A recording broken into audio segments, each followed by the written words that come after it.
Parliament సభ్యుడు అయిన తర్వాత ఏ విధంగా తెలంగాణ కోసం కొట్లాడినామో మొన్న మళ్ళీ అవకాశం నా రాజకీయంగా జన్మ కరీంనగర్ అయితే హుస్నాబాద్ గడ్డ మామూలుగా కష్టపడలే అంటున్నా నేను. హుస్నాబాద్ ఎన్నికల్లో కూడా అక్కడ ఉన్నటువంటి మన బిడ్డలు కావచ్చు, మొత్తం అన్ని వర్గాలు కావచ్చు, నన్ను భుజాలను ఎత్తుకున్నారు. ఒక ప్రేమగా వాళ్ళందరూ వెళ్ళవద్దాలు ఆశీర్వదించారు. జీవిత కాలం వాళ్ళ కొరకు రుణం తీసుకుంటా అని చెప్పిన వాళ్ళు ఆశీర్వదించకపోతే ఇక్కడ మీరు రుణిస్తారా, సన్మానం చేస్తారు. కాబట్టి ఇప్పుడు హుస్నాబాద్ ఆయన ముందున్నాడు అనుకో, ఆయనతో మాట్లాడాలా, నీతో మాట్లాడాలా? కాన్సెన్స్ వాళ్ళు దేవుళ్ళు, మీరు మహాదేవుళ్ళు. ముందు దేవుడు తర్వాతనే మహాదేవుడు. కాబట్టి అన్నా నేను అట్లా అంటలేను.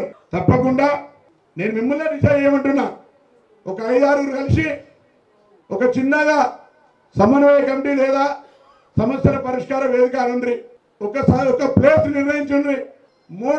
నెలకు 3 రోజులు, ఒక రోజు ఒక 10 జిల్లాలు, ఇంకో రోజు ఇంకో 10 జిల్లాలు, ఇంకో రోజు ఇంకో 10 జిల్లాలకు ముందు సమాచారం ఇద్దాం. మీ దగ్గర ఏ సమస్య ఉన్నా ఆర్టీఓ పరంగా, పోలీస్ పరంగా, రెవెన్యూ పరంగా, వృత్తిపరంగా, ఉపాధి పరంగా ఏ సమస్య ఉన్నా దినం మొత్తం కూర్చొని అక్కడనే అలా సమస్యలన్నీ పరిష్కరిద్దాం. దాన్ని మళ్ళీ మెయింటైన్ చేద్దాం, రికార్డ్ ఆఫీస్ పెడదాం. ప్రత్యేకించి మన వాళ్ళ కొరకే ఆ కార్యక్రమం నిర్వహించడానికి సిద్ధంగా ఉన్నా. కానీ దాన్ని ఫాలో అప్ చేయాలి.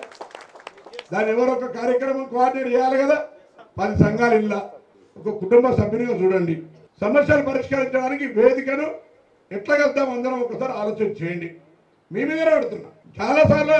ఈవెన్ సీనన్న కూడా చెప్పిన, సీనన్న మన వాళ్ళందరూ విను.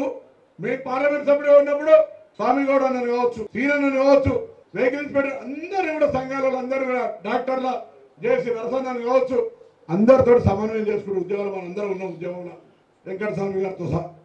కానీ ఉద్యోగం వచ్చిన తర్వాత మనోళ్ళ పాత్ర తక్కువైపోయింది.